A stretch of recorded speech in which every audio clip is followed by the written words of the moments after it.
This is the experiment.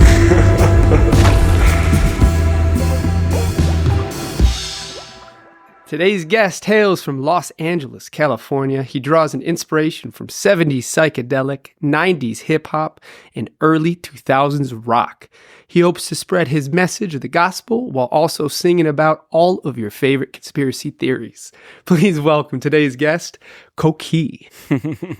So I got it. Yeah, Coqui. nailed it. Yeah. What's going on, man? What's I'm so up, happy bro? we're here. Yeah, finally. This is great. So, just to give everybody else an explanation, I know we just talked about it, but I had Tosh on, Tosh the drummer, and in the moment I showed him my music, he said, "There's somebody you need to meet, somebody you need to have on," and just spoke so highly of you. So, I've been waiting to have you on for a minute, and that is at my fault. But we're awesome. We're here. Right on. So, tell me how. First of all, the name. Where does it come from? We were just talking about it, but I wanted to wait. So the name's Coqui, and it's the name of like the world's smallest little singing frog, and it's a frog that primarily lives in Puerto Rico. That's where my parents are from. Beautiful. They've kind of spread out. They're like in Hawaii and other islands now, but yeah, it's a name of this little frog, and it was actually my mom's nickname growing up. Oh, that's sick. Yeah. So my mom was the youngest child of like 7 brothers and sisters. And my grandfather nicknamed her Coqui because she was the youngest. And so beautiful. it was always something that was like in my family. When I started making music as like a solo artist, I wanted something that kind of was connected to my family. And I also wanted something that was in Spanish. And so that word is always something that was in my family. My dad actually had a Puerto Rican clothing company in like the early 2000s. No way. And it was called Coqui Designs. Oh man, you're keeping it in the family big time.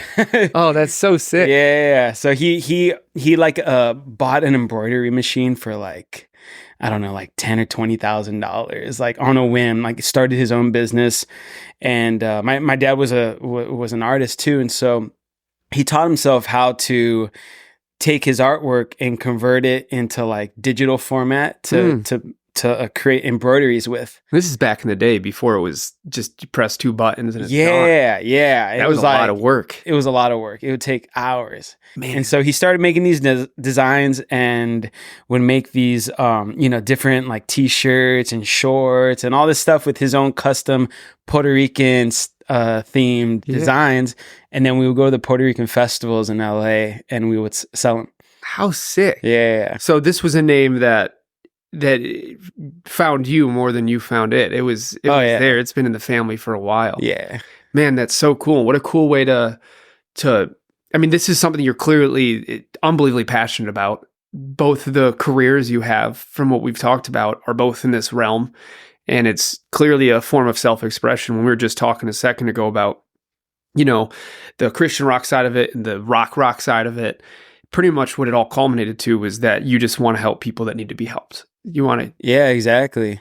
And to me, that's like, what better way to do that than by carrying out a word and bringing a word with you that helped you and helped your family. And I mean, I don't know. I don't think it gets cooler than that.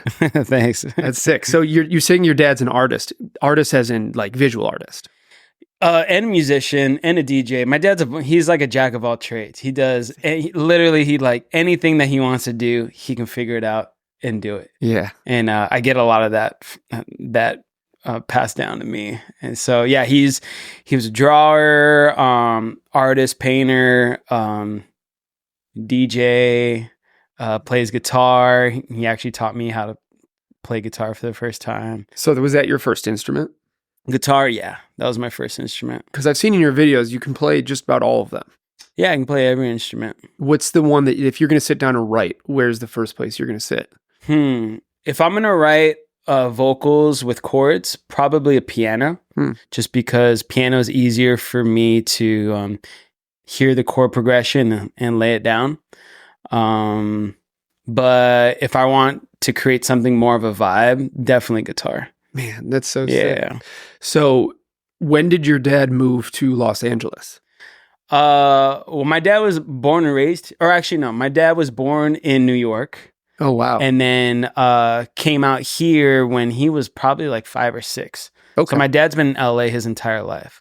My mom's East Coast, so she was born in Philadelphia, and then she didn't move here until she was about 18 or 19. So the Puerto Rican is 2 generations back. Yeah. Beautiful. Yeah. Both grandparents on both sides are from the island of Puerto Rico. And do you go back often? I've only been once. It was like when I was like 10 years old. Beautiful though. It's amazing. Man, I need to go one day. Yeah. I've heard nothing but Yeah, the beaches beautiful are. things. It's like Hawaii. It's really beautiful. I've been meaning to want to go back. Yeah. So your dad taught you how to play guitar, and where did the singing part of it? Were your parents singing around the house, playing music? No, man. Singing, I feel like, came really far down the line. I always wanted to be a singer, but it took me a long time to find my voice, to be honest. So I want to say I really found my voice until maybe this project, to be honest. Interesting. Yeah. Yeah, because I feel like at least I know the process for me. I was never a singer. I played drums my whole life. I started picking up some other instruments just for the purpose of writing. And then I realized one day I was like, I need somebody to sing on this. It's COVID and I'd have nobody to sing. So it was like kind of this forced thing for me where I was like, I need to find a way to make it work. I know I can play Ableton good enough to make it work. So it's finding it. But yours feels like you have like a background in singing. Like you've got actual like tonality to it and you can like control your voice. Mine, I could never get there. Thanks. What did that process look like when you wanted to start singing and finding your voice? Well, it started, my first band was like in high school, right? And I remember I started this band, and I was writing all the songs and recording all the music and everything. And I had this dude, his name was Lucas Drake, and he was playing bass for me at the time. And I remember one day he came up to me, he was like, "Hey man," he was like, "I just gotta tell you, like friend to friend," he was like, you're good on guitar, you're good on keys, but like maybe step away from the mic. And like at the time, I was like so hurt. I was like, "What do you mean by that? Like what?" No. He was like, "Maybe just stick to guitar on keys." And I was so hurt at the time. I'm like, "What?" But it was like the best thing I could have ever heard, because he was the first person to be like straight up. You know, basically he was saying like, your voice ain't really there, like work on it some more, stick to what you're good at. Yeah. And so that was always something that was in the back of my mind, like for years and years and years. It wasn't until like years later when I started pursuing another project, I started taking the vocals a little more like seriously. Like I wanted to understand how to project, and I started studying other singers and starting to figure out like what my voice sounded similar to. And then kind of worked my way up from there. And what were some of those inspirations? Because I mean, it's got like I can see like essence of like the Doors in there, where you've got this like psych feel to it, where it's this like lower tonality and this. It's like I don't even know how to explain it. You're not going like super falsetto. You're not really pushing up there that much, and you don't need to with what you're writing. Yeah. So like, who are some of those inspirations that kind of kept you in that realm, taught you how to be in it?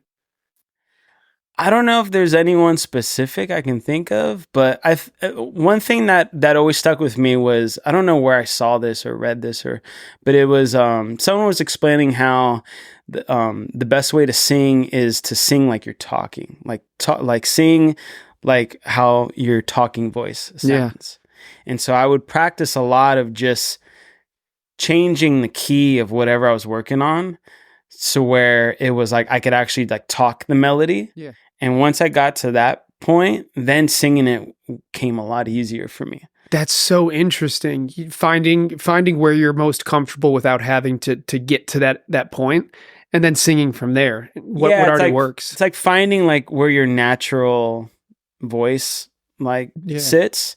Because for many years, like I would always try to sing higher than was comfortable, and I would be straining my voice, like trying to sing these like Justin Bieber melodies, or or trying to sing something that was too low and it just sounded flat or just sounded dull. No, it's such a smart You way to go know? about it. And I think if there's anybody out there, if there's any kids who feel like, or whoever it is, you don't have to be a kid to sing, but Yeah. if there's anybody who wants to find their voice as a singer and maybe doesn't feel comfortable quite yet, I think that is like the greatest starting point is find a way to sing in the way that you're already talking, and then you can expand from there because you've clearly expanded past just your talking voice.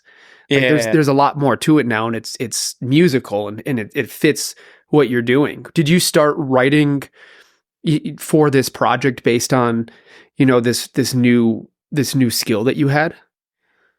No, not necessarily. It kind of just came to me, like as I was writing these songs, I started to just not care so much about like being like some kind of virtuoso singer, and more so just like writing to better the instrumental. Yeah. You know what I mean? Yeah. And then worrying about like taking the melody elsewhere like later. Like simple, and then once I have like a song, then I can start tweaking melodies and harmonies and stuff like that. That's so interesting. Do you think getting to that point just took being in this industry and trial and error? Because I feel like most people who are trying to find their voice or find their project almost feel cocky with it. And you can feel their cockiness in it where they're like they're not doing what they're best at. They're doing what they think they're best at. Absolutely. And that's the hardest thing to find. Like, absolutely, man. I've been in so many like writing sessions where dudes are like, do this, do that, or sing this. And like in the back of my mind, I'm like, but that's not how I would sing it. Yeah. Or that doesn't feel right. And no, trust me, it sounds good. Just push yourself. And I think there's there's something special about like a producer that can push you beyond your limits. Totally. For sure. But there's been so many instances where I'm, just writing with like another songwriter and they're kind of pushing me to sing outside of my comfort, and it just falls flat to me, or it just sounds like, ugh, like I'm trying too hard. So with these songs, I just wanted to write what felt normal to me. I wasn't focusing so much on like the skill set of singing, and more so just the skill set of songwriting. Yeah, less how you're getting there, more why you're getting there. Yeah, totally. That's so interesting. And I think there's a lot of producers who do want to get you to grow, of course, like you're saying, but I think there's also a lot of people who want you to do something that you've never done more than actually get the song out. And it's like, you do this crazy thing, but you're not spending any time doing what you're there for, which is getting out the message. Totally. And I think also there's writing sessions where you're not necessarily writing the song for yourself. You're just writing a song for the song, so, probably in a lot of those situations, that's where the other person was thinking, not necessarily I'm going to be the one releasing it, but maybe, we're going to sell that to someone else or something. Yeah, for a pitch. So that's a little bit different. Well, I guess also you're a producer too.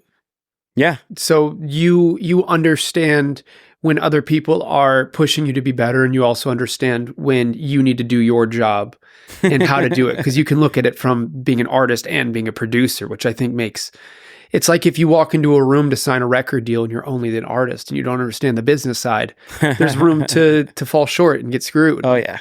And if you I don't think you need to spread yourself too thin, but I do think understanding a little bit about every part of your industry is super important.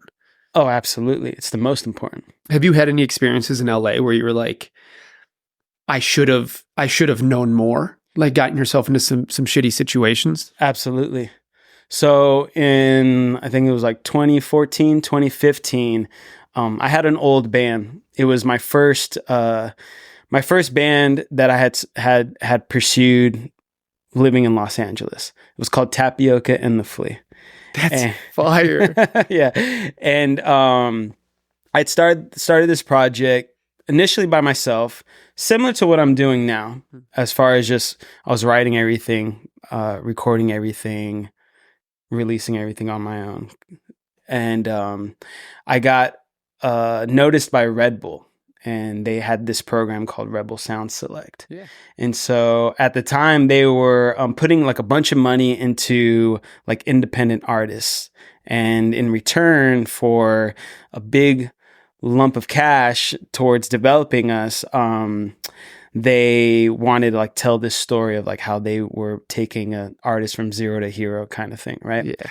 And so they approached us and basically gave us this like this unheard of budget that would go towards producing a record, music video, tour support, all this stuff. It was awesome. At the time, I didn't know anything about the music industry. I didn't know anything about publishing, licensing, master. I didn't know anything. I just knew, whoa, there's a lot of money.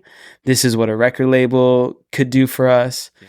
What was crazy was their deal was basically they'll put in $100,000 towards developing us, right? No strings attached. Not in advance. Not like here's $100,000 and then we'll recoup. You know, more like an investor. It was basically just an investment with no strings attached. We could walk away at any moment. The money came from like their marketing budget. So it was unheard of at the time. I had this like really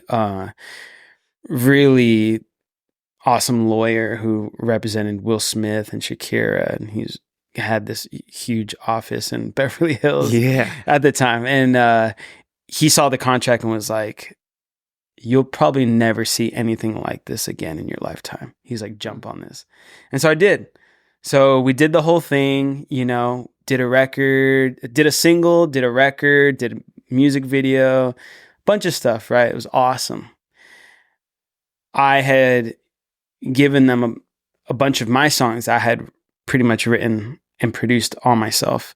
And we went into the studio, worked with the producer, and at the end of the times creating this album with the producer, Red Bull negotiated all of our back end stuff.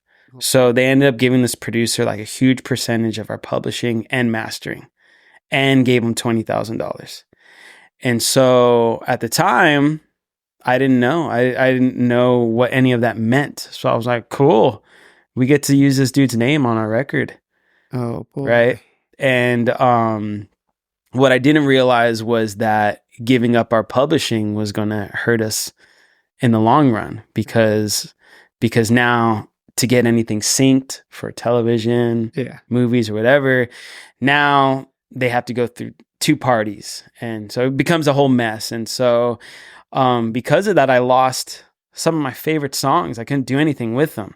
You know, it wasn't like he only owned the master side and then the publishing side was mine. I could do whatever I wanted with the songs. He had his foot in both pots. Yeah.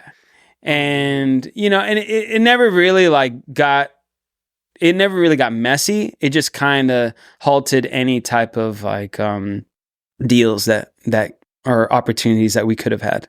Man, that's, you know, it's, I mean, and I'm sure that situation, as shitty as it is, also allowed you to learn more about how to not get there again.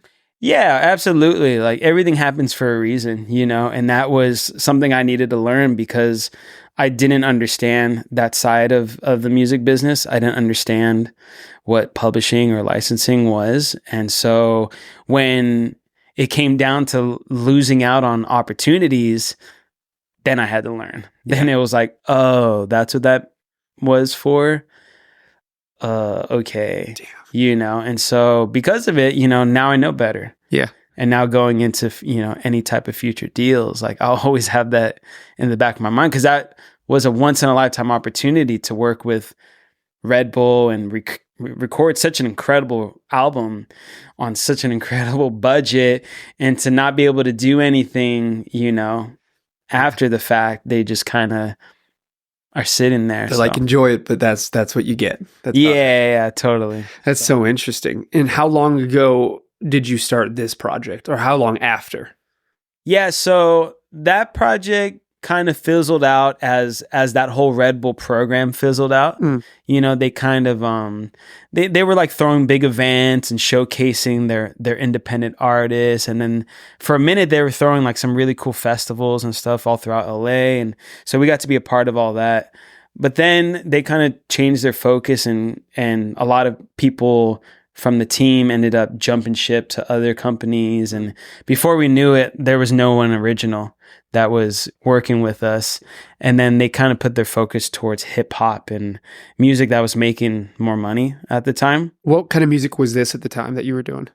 It was more like, it was indie synthwave kind of stuff, like dancey indie rock stuff. So is this like mid, like 2010s? This was, well, I started it in 2013. Okay. And then, yeah, and then it fizzled out. So about like 3 or 4 years. So then what was the impetus to starting this new project with, you know, it's got obviously a sound that's very you.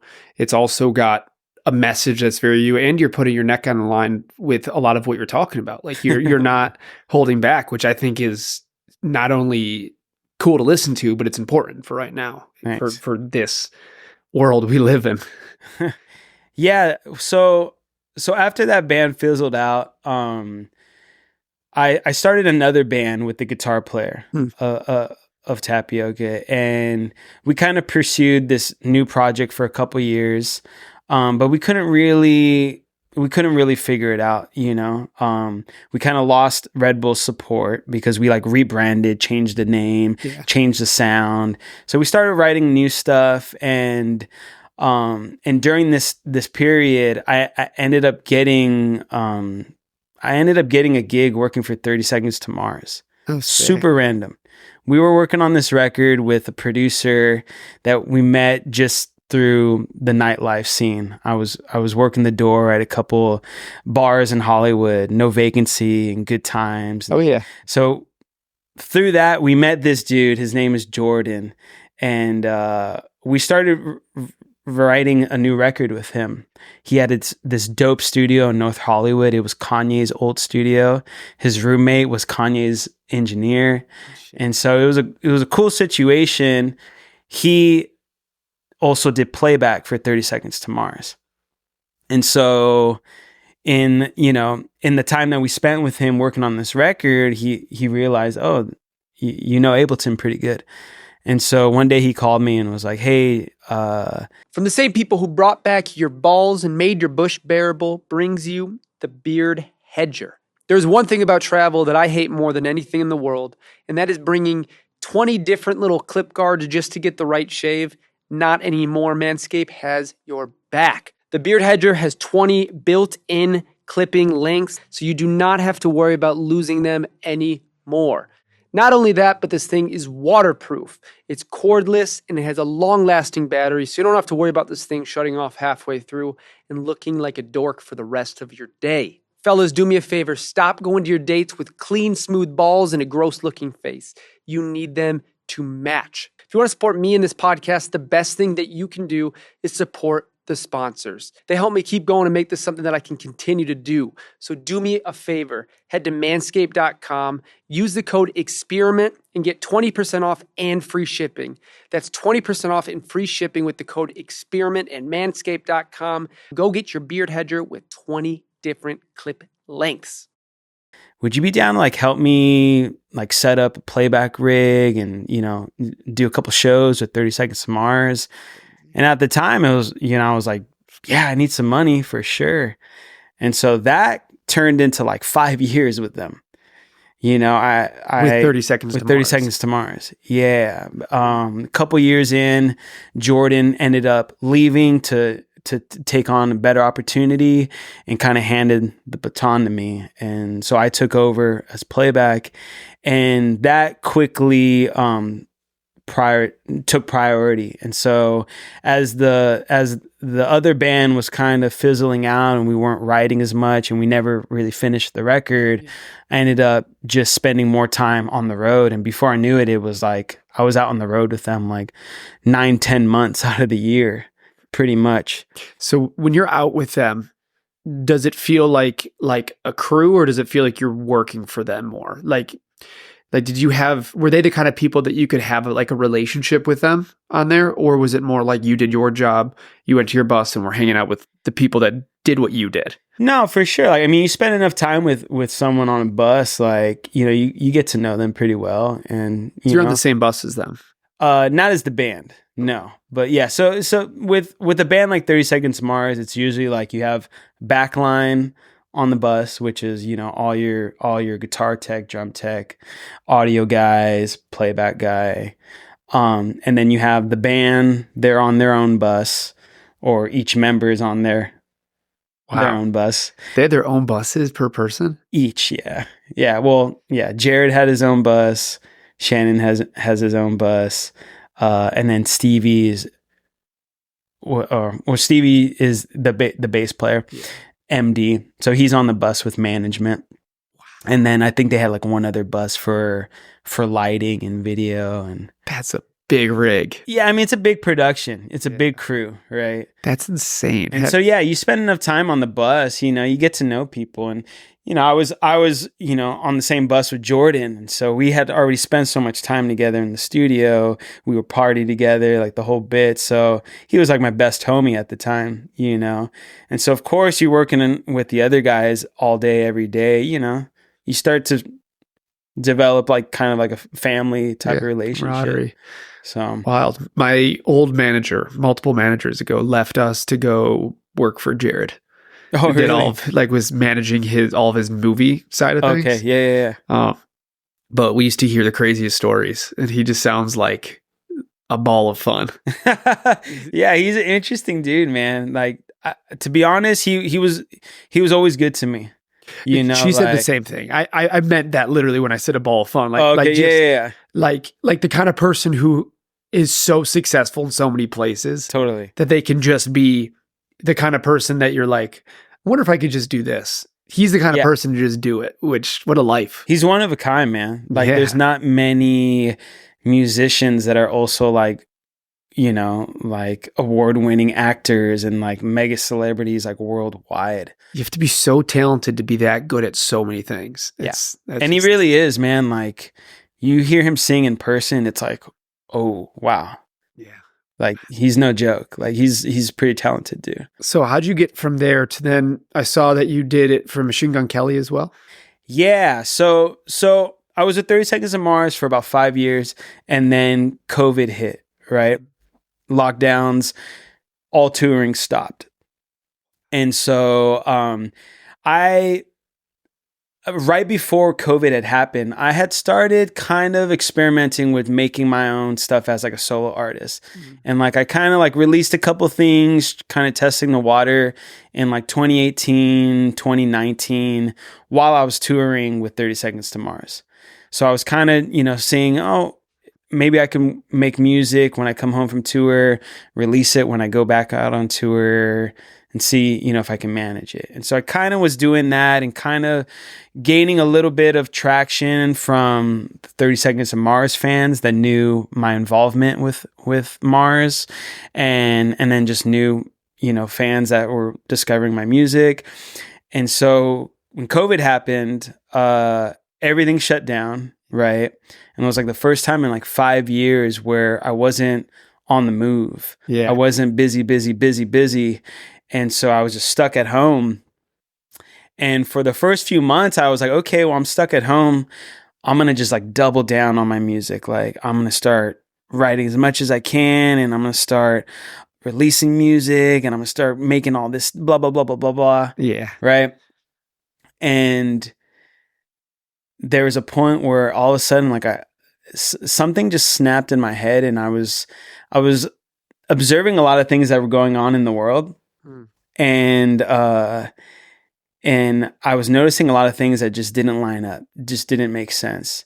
And so there were just like a series of different events that were happening in my life, like kind of, God kind of opened up my eyes to see like what was really going on in the world. And it was the first time where I actually like had to stop and and think like, what am I doing with my life? Right. COVID had happened. The lockdowns had happened. All touring had stopped. It was, there was no sign of touring or live music or, or even lockdowns ending anytime soon. Oh, yeah. Right. At the top of that thing. And so I started,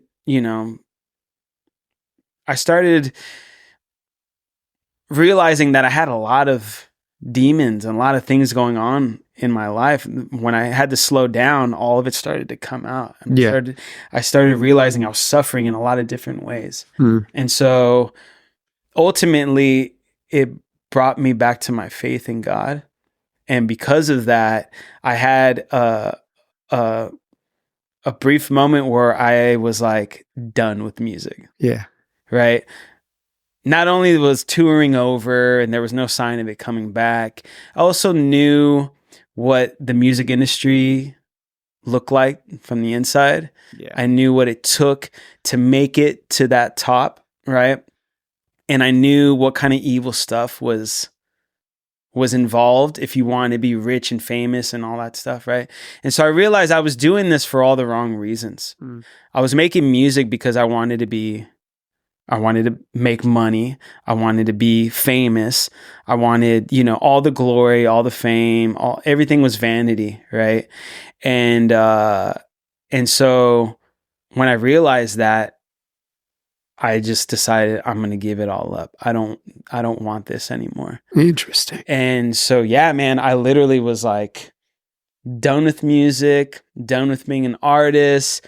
I actually started studying, how to be an IT tech. Hey, man, there's a lot of money there. I took some Google courses and, got a certificate, and I was ready to just completely change path. And I was just like, head first in the Bible. Like I just wanted to know as much as I could. Like I felt like, and a lot of people felt this way, I felt like it was the end of the world, or the end of the world was coming. Oh yeah. And so, when I had hit this point, it was like, what am I putting as priority in my life?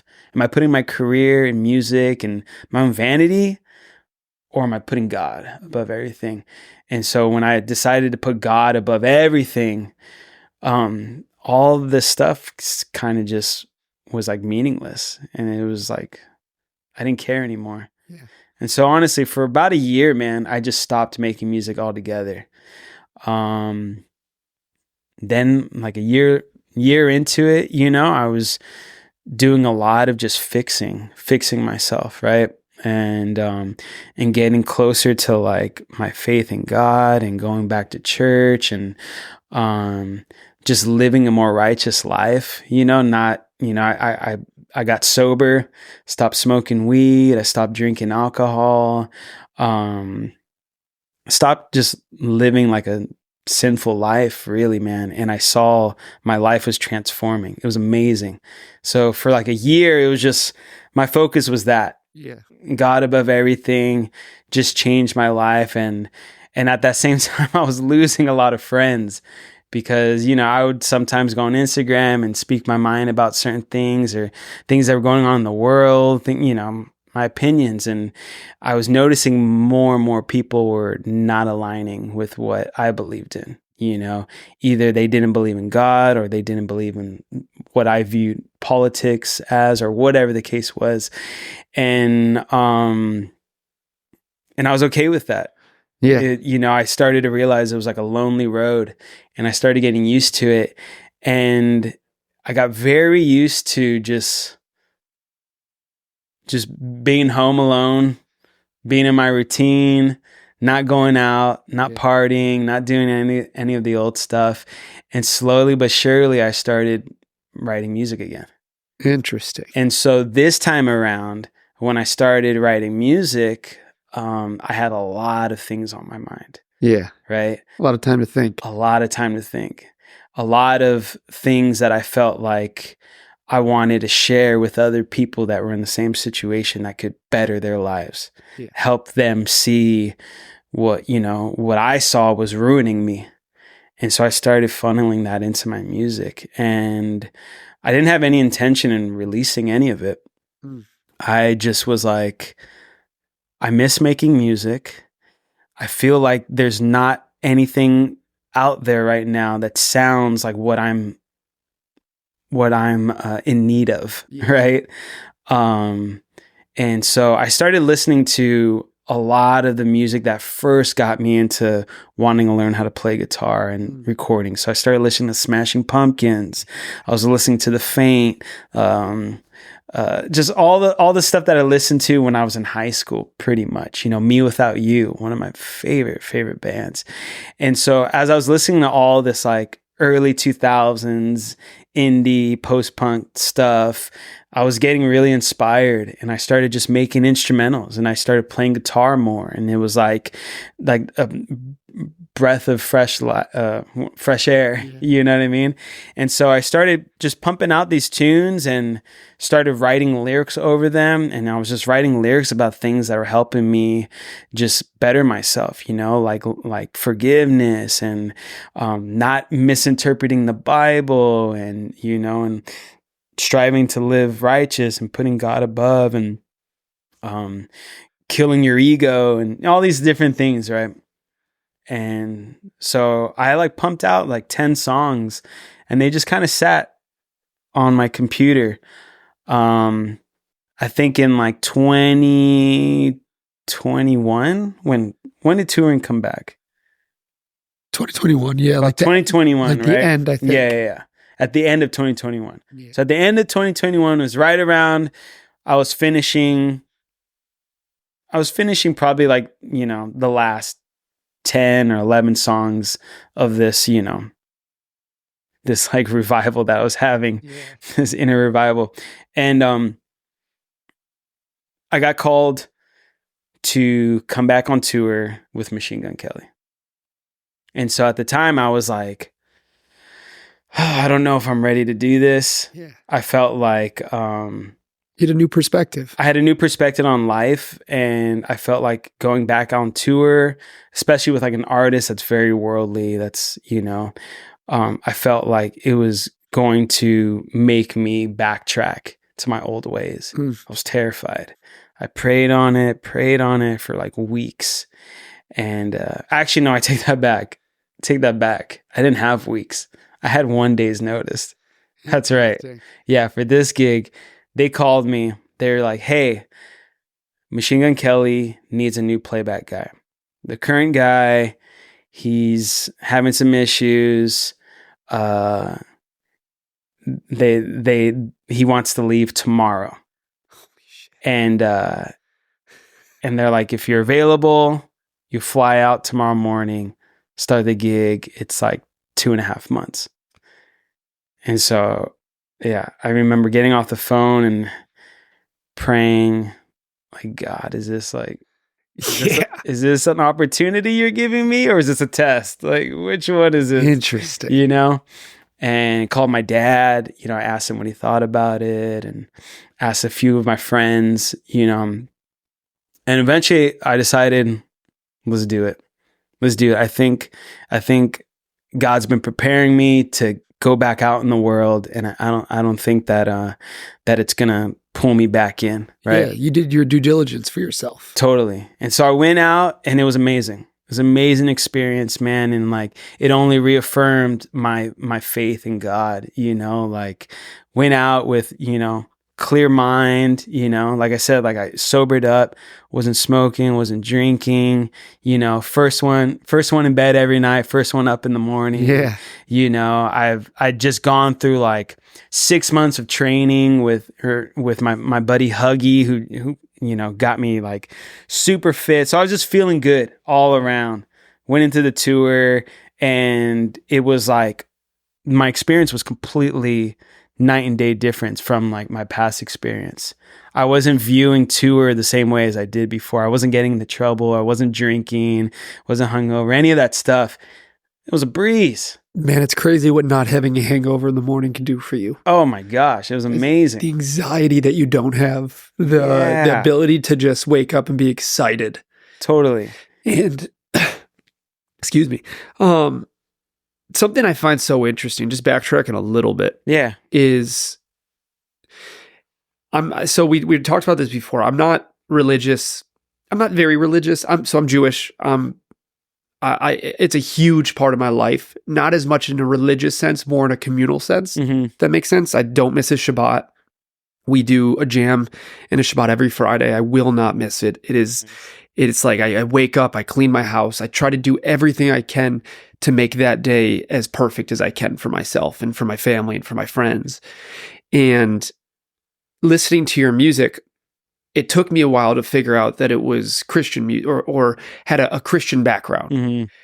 And I think that's part of what makes me so interested in you and what you're doing is, first of all, musically, it speaks to me really heavily. It's a very similar vein to what I'm trying to do and what I like listening to, and also a lot of the things you're speaking about non-religiously are things that have been in my head that maybe I was too afraid to say out loud, or trying to find the right people to ask questions to and speak about, whether it was about COVID or about all the other messed up things that are happening in the world.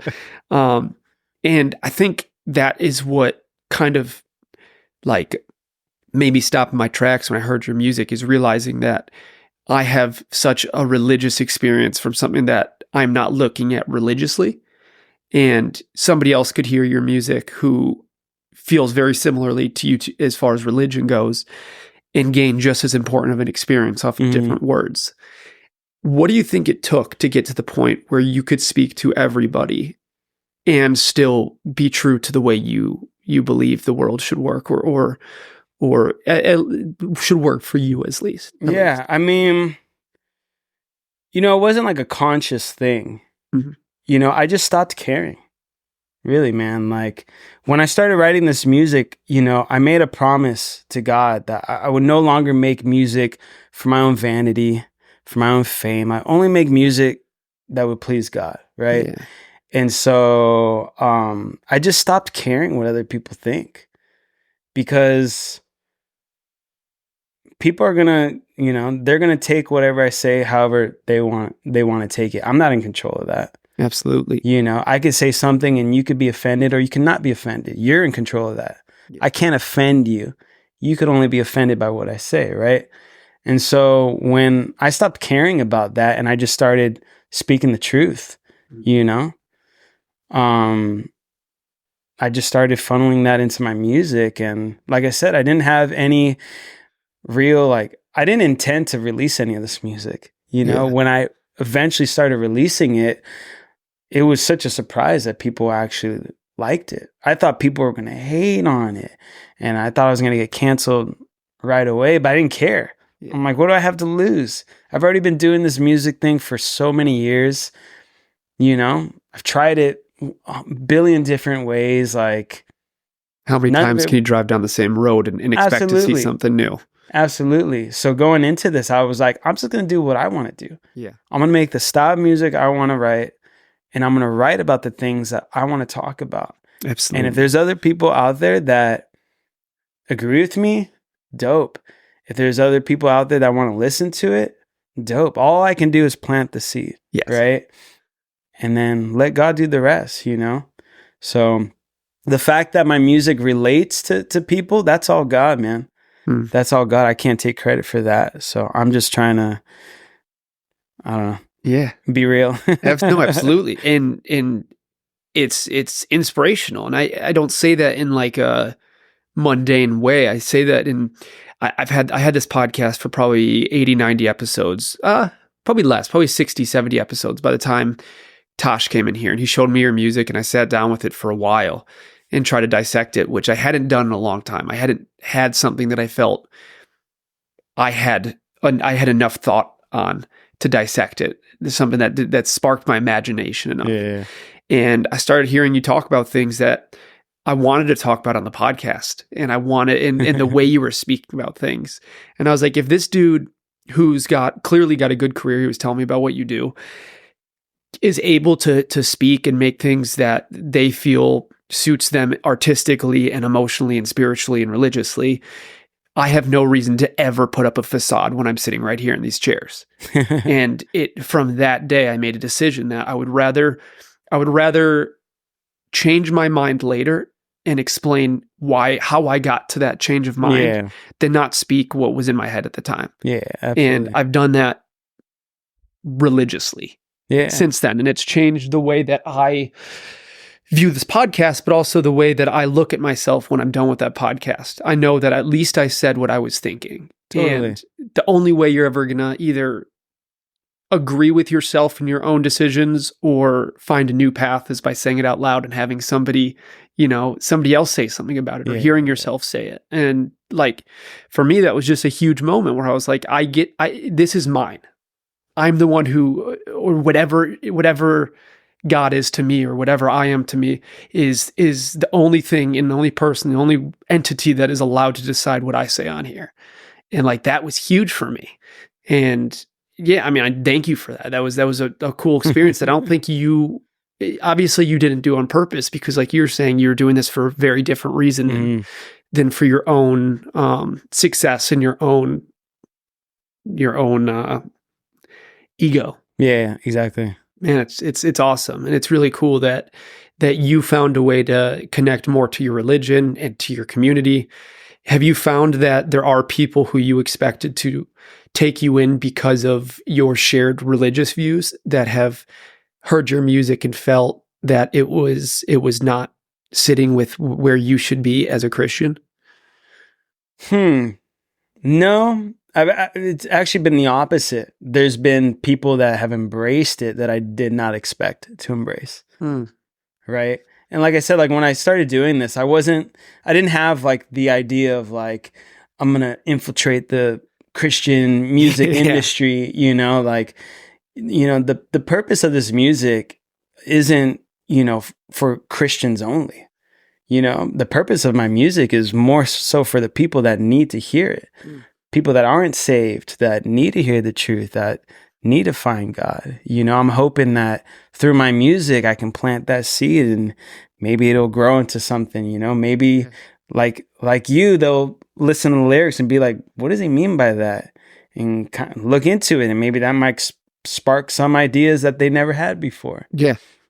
So going into this, I didn't have any expectations really. I wasn't trying to win over any other Christian artists or anything like that. Actually, I don't really know of many, other than like Hillsong or something. Yeah, like the obvious that. Ones. And and I don't really vibe with that stuff either.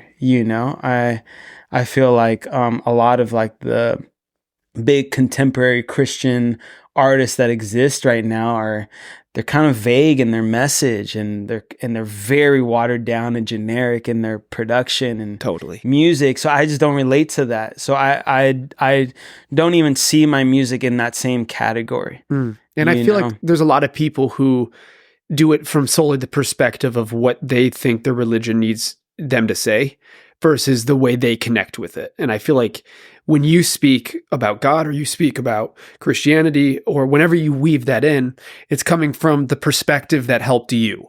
It's from, Absolutely. It's this intertwined version versus like, somebody told me to say this, and so I'm going to say it. Or there was 50 people in a writing room who were all looking over what I was saying and making sure that everybody agrees on it. And it's like, that's not, to me, that's not really how you make art that pushes boundaries. Yeah, I mean, I've always been about singing lyrics that mean something to me. Like I can't go on stage and sing someone else's lyrics or someone else's story that has no real meaning or connection to me. So with these songs, every song is like taken straight from firsthand experience.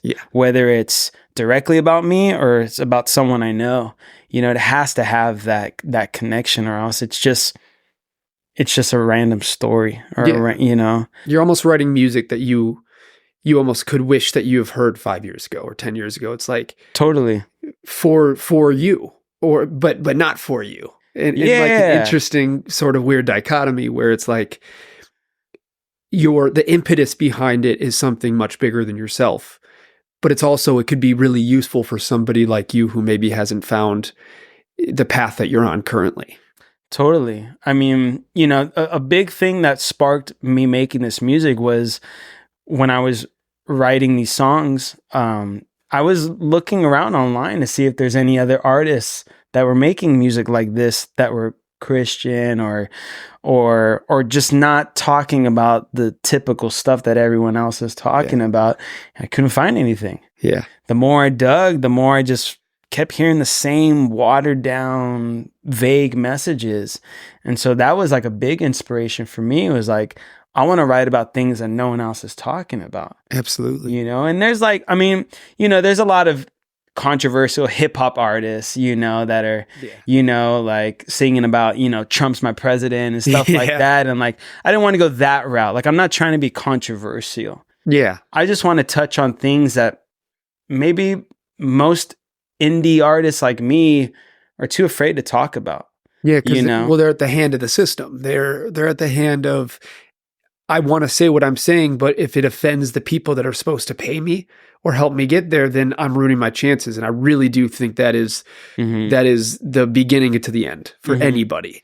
100%. And that's why it's so important for me to stay independent artist. Yeah. You know, this year has been very, very eye-opening to see what I can do as an independent artist. You know, I've been doing this for years, many different bands, different projects.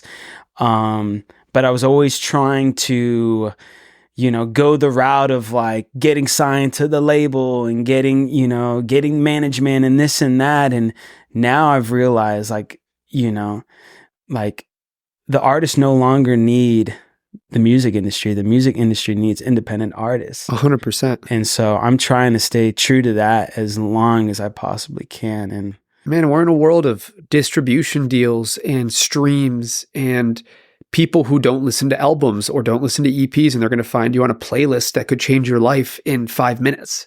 Yeah. It's just, we're in a different world. And I think the difference is there's lazy people and there's people who their message means more than putting in a few hours of extra work. Yeah. And I think that's really how you got to look at it is, are you willing to put in the extra 5 to 10 to 20, 30 hours a week of work and know that you're not only leaving home with your masters and your publishing and your decisions, but every person you reached out to via email, now you have a connection with, and it's not just your manager. And eventually, when there's a day that you need a manager, it's because you, as somebody who's been through the ringer, understands that you have more on your plate than you can handle as a human.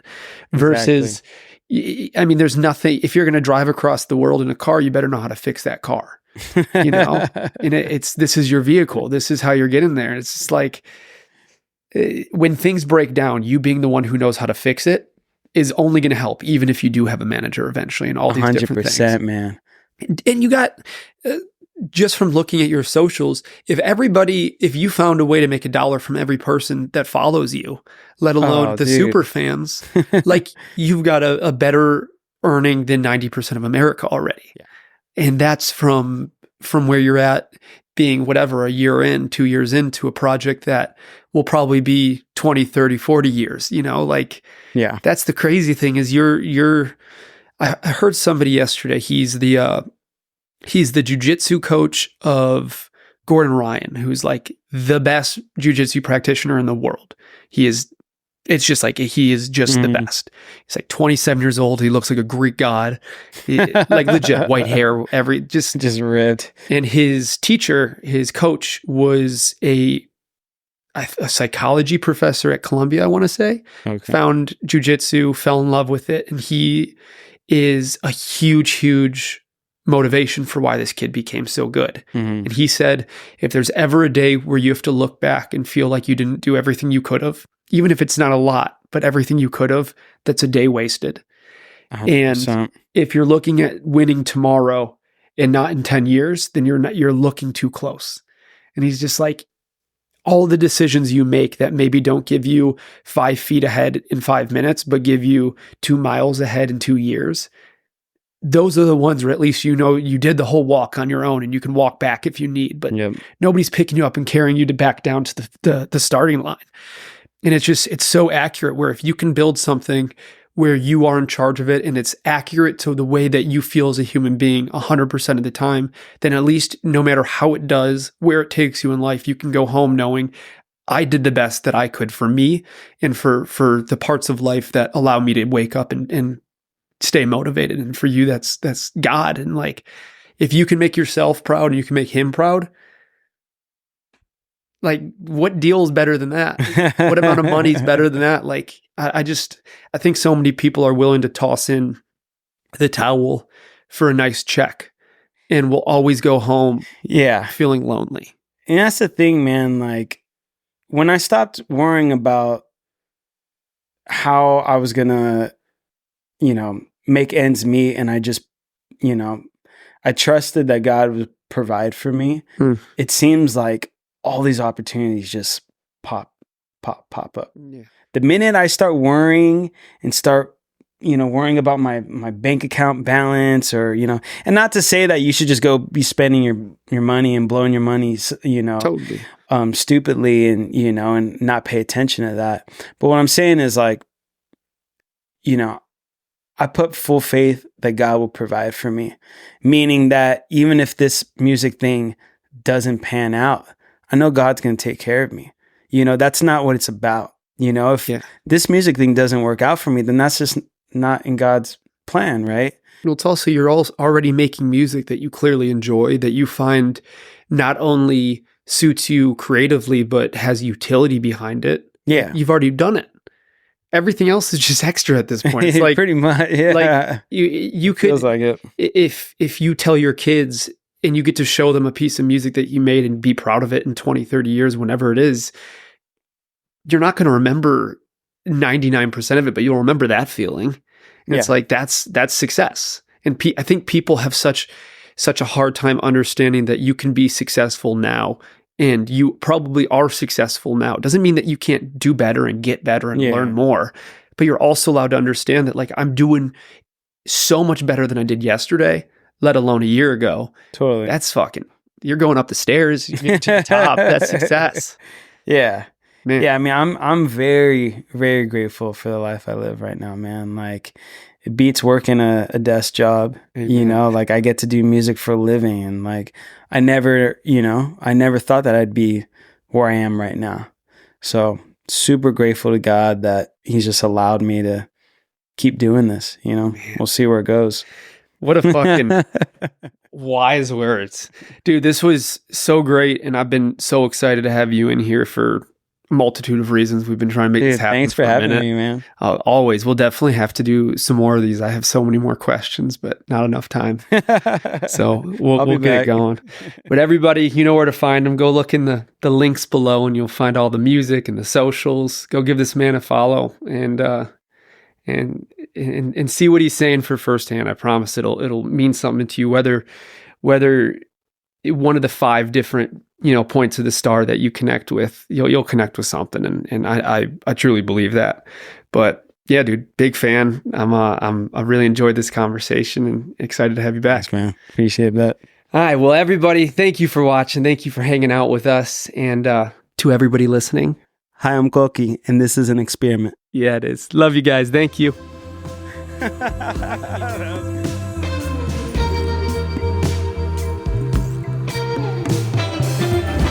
The experience is the experiment.